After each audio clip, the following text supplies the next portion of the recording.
Hi everyone, syllabus तो हम लोगों ने आपके लिए अपलोड कर दिया है फॉर द सेशन 2025-26। अभी मैं जो आपके साथ डिस्कस करने के लिए यहाँ आई हूँ वो ये है कि कुछ इंपॉर्टेंट चीज़ें जो आपने माइंड में रखनी है during your preparation. As per every chapter video और tutorial is available in my channel. Nothing much have been changed this year, but जो चेंजेस थे सिलेबस में, मार्क्स वेटेज में, वो मैंने आपको समझा दिए हैं। और एक चीज़ और समझें कि जब हमको तैयारी करनी है तो हमें किस डायरेक्शन में करनी है। जैसे अभी आपके एग्ज़ाम्स जुलाई में रह रहे होंगे या जो भी सितंबर के एग्ज़ाम्स आएंगे, तो हमें किस तरह से पढ़ के जाना है, क्योंकि नॉर्मली ये माइनर सब्जेक्ट्स में आता है, बच्चा इतना ध्यान नहीं देता है। तो 2-3 पॉइंट्स कहूँगी, वो आप समझें और उस तरह से पढ़ें तो आपका टाइम भी कम लगेगा और अंडरस्टैंडिंग भी बेटर होगी। सबसे पहले सिलेबस ज़रूर देखें, मार्क्स वेटेज को देखें कि हमें 15 मार्क्स का कहाँ से आएगा, 15 का कहाँ से आएगा, सो दैट आपकी तैयारी उस हिसाब से होनी चाहिए कि हर चैप्टर का मार्क्स वेटेज आपको पता होना चाहिए कि कौन सा चैप्टर कितने मार्क्स का आएगा, सो दैट जब आप एग्जामिनेशन हॉल में जाते हैं तो आपको पता हो मैं 20 नंबर का करके गया हूँ या मैं 30 का फुल मैंने करा है। सेकेंडली, कोई भी सब्जेक्ट जब आप पढ़ने चाहें और जब आप एग्ज़ाम प्रिपरेशन की तैयारी कर रहे हैं तो आपको पेपर पैटर्न पता होना चाहिए। एज़ फॉर नाउ जो CBSE ने दिया हुआ है वो हमें 3 सेक्शंस में पेपर रहने वाला है। सेक्शन A जिसमें हमें 8 MCQs आएंगे, सेक्शन B जिसमें हमें 2 मार्क्स के क्वेश्चंस रहेंगे और शॉर्ट आंसर टाइप क्वेश्चंस रहेंगे, 100 वर्ड्स का हमको आंसर लिख के जाना है। एंड सेक्शन C हमारा लेंदी क्वेश्चंस का रहता है, जिसमें से हमें 3 क्वेश्चंस आते हैं और 2 हमें अटेम्प्ट करने हैं। और इसमें से लास्ट ईयर से ही CBSE ने एक बहुत अच्छा चेंज करा है कि जिसमें हमें एक क्वेश्चन में फोटोग्राफ दी गई होती है या प्रिंट आउट हमें आता है किसी भी पेंटिंग का फोटो। सो हमें क्लियर है कि वो एक आर्ट वर्क का ही क्वेश्चन रहने वाला है। सो उसमें से देख के जो वो पूछते हैं वो आपको एक्सप्लेन करके जाना है। सो ये हमारा पेपर पैटर्न है। तो हमें किस तरीके से तैयारी करनी है कि हमें MCQs भी निकालने हैं, हमें शॉर्ट आंसर टाइप भी निकालने हैं और हमें लेंदी भी निकालने हैं। अब MCQs समझें किस तरह से आते हैं। सबसे पहले आपको आर्टिस्ट, पेंटिंग का नाम, किस स्कूल की वो पेंटिंग है, किस आर्टिस्ट ने बनाई है, किस टाइम पीरियड पे बनी है, एट प्रेजेंट वो कहाँ पे प्रिजर्व्ड है। सो ये सबसे पहली चीज़।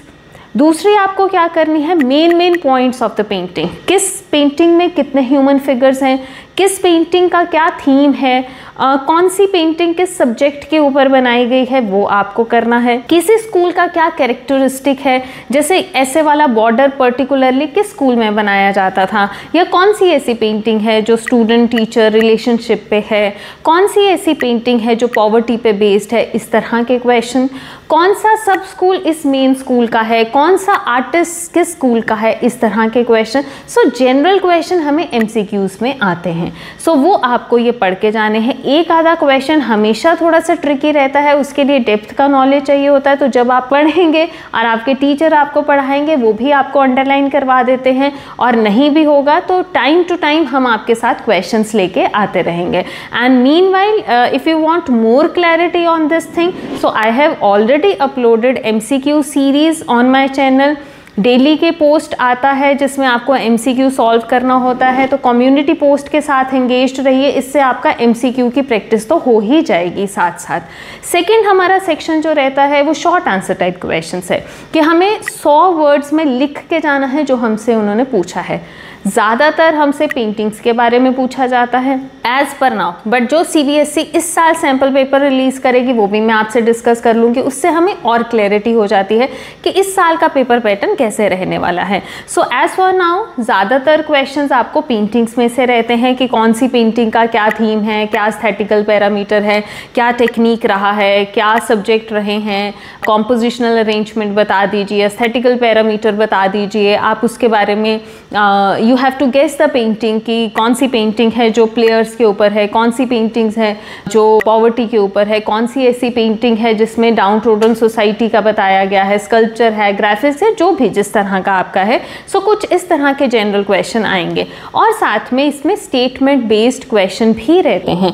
जैसे हम कोई भी अपना, अभी तक जैसे आपका शायद मिनिएचर्स हो चुके हों, तो कोई भी आपको स्टेटमेंट दे दी गई कि कौन सी ऐसी पेंटिंग है जो विमेन एम्पावरमेंट के सिंबल्स हमें दिखते हैं उस टाइम पे भी जब पर्दा सिस्टम था, तो वो हमको गैस करना है उस पेंटिंग का। उसमें हमें कोई नाम नहीं दे रखा होगा, कोई आर्टिस्ट नहीं दे रखा होगा, हाँ शायद स्कूल दे रखा होगा कि वो आप राजस्थानी स्कूल की बताएं या डेक्कन स्कूल की बताएं। सो अगर राजस्थान की आती है तो हम चौगन प्लेयर कर लेंगे, डेक्कन की आती है तो चांद बीबी कर लेंगे। इस तरह से हमको वो चीज़ चाहिए है।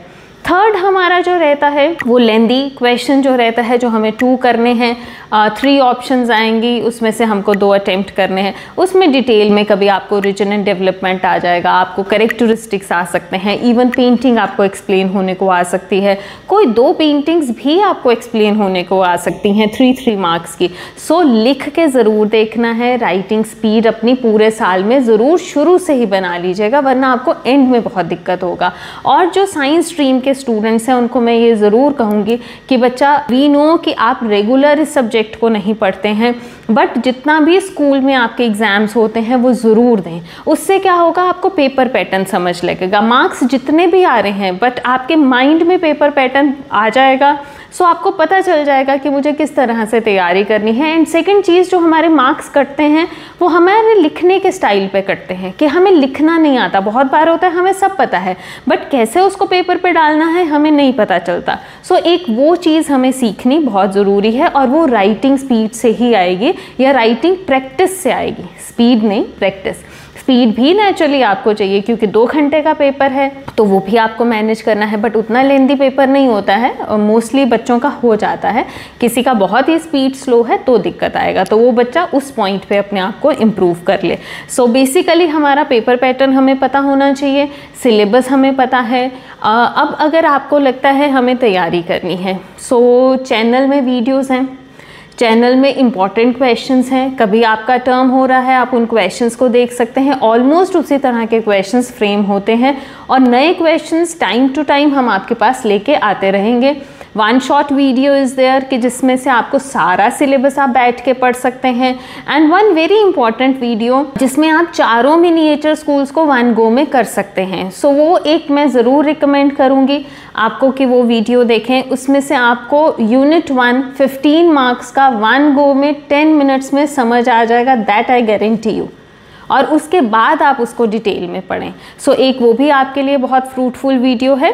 और इसके अलावा भी जैसे मैंने कहा कि जैसे जैसे CBSE इंफॉर्मेशन रिलीज़ करती जाएगी, हमें कुछ नया पता चलता जाएगा, कुछ नए क्वेश्चंस आ जाएंगे। सो उन टॉपिक्स के ऊपर हम आपके लिए वीडियोस बनाते रहेंगे। और इसके अलावा in case if you feel कि कुछ और क्वेरीज हैं आपके मन में जो आप पूछना चाहते हैं related with this thing, your exam pattern और कुछ भी, तो वो आप मुझसे पूछ सकते हैं। तो आप कमेंट सेक्शन में लिखिए और मिलते हैं जल्दी नेक्स्ट वीडियो के साथ। Till then take care, bye.